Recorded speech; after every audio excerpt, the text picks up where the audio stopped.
taxpayer that they are compensated, but do not demand a price that is unreasonable. Because I am sure Secretary Dar would never go into that kind of arrangement. Pero kung tulong lang, I said, now itong tarification, I said it is a move that is intended to serve the greater interest, the majority of the people. So ang solusyon yan, bilihin natin. Ngayon, lugi tayo. Bakit tayo nagkukolekta ng taxes? Para malugi.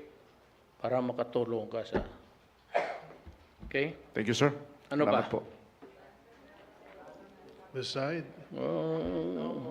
wala na po, Mr. President. Ako may gusto. Pwede ako na magtanong. Ina, ano ba talaga ito? Si Pia